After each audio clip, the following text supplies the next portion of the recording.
রমজান মাস প্রায় শেষ, অনেকেই প্রস্তুতি চলছে ঈদে কীভাবে কী রান্না করবেন। আসসালামু আলাইকুম, আশা রাখি সবাই ভালো আছেন। তো যারা পায়েস কিংবা সেমাই এই ধরনের জাতীয় জিনিস যারা রান্না করে থাকেন তাদের উদ্দেশ্যে আমি এই টিপসটি দিচ্ছি। কারণ পায়েস কিংবা সেমাই রান্না করার সময় অনেকেই কাঠবাদাম, কাজু বাদাম, পেস্তা বাদাম এগুলো দিয়ে থাকেন। তো কাঠবাদাম দেওয়ার সময় আসলে খোসাগুলো ছাড়াতে খুবই কষ্ট হয়ে যায়, এগুলো ছাড়ানো যায় না। তো আমি এটার জন্য একটা টিপস দিচ্ছি আপনাদেরকে। প্রথমে এভাবে গরম পানি ফুটিয়ে নেবেন।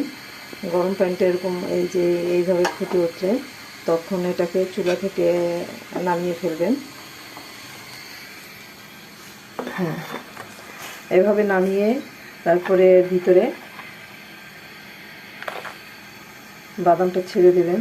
কারণ বাদামের খোসা সহ আসলে এটা করলে খোসা সহ পায়েস কিংবা সেমাইয়ে এই কাঠবাদামটা দিলে দেখতে জানি কেমন দেখা যায়। তো কাঠবাদামের ছোলাটা কীভাবে সহজে উঠানো যায় সেজন্যই আমি এই টিপসটি আপনাদেরকে দিচ্ছি।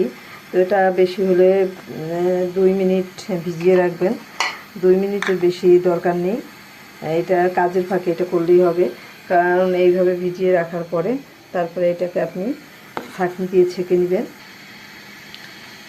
এই যে দেখুন, ছাঁকনি দিয়ে ছেঁকে নেওয়ার পরে এই খোসাটা একদম উঠে যাবে।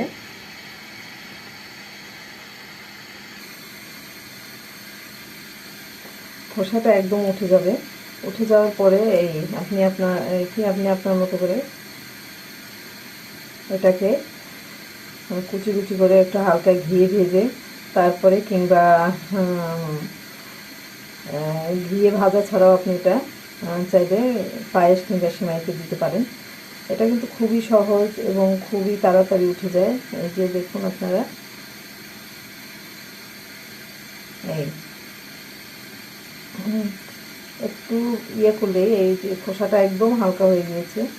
এই যে এরকম করে এই যে আমি করে নিয়েছি, দেখুন খুবই দ্রুত কিন্তু হয়ে যায় এগুলো এভাবে। এটা খোসা, কারণ অনেকেই এটা আসলে যখন সে পায়েসে দিতে যান তখন দেখায় পায়েসের ভিতরে খোসাগুলো অনেক সময় আলাদা হয়ে যায়, তখন দেখতে ভালো লাগে না। তো আমি কিন্তু এভাবেই আসলে এই কাঠবাদামের খোসাগুলো এরকম করে ছাড়িয়ে নিই।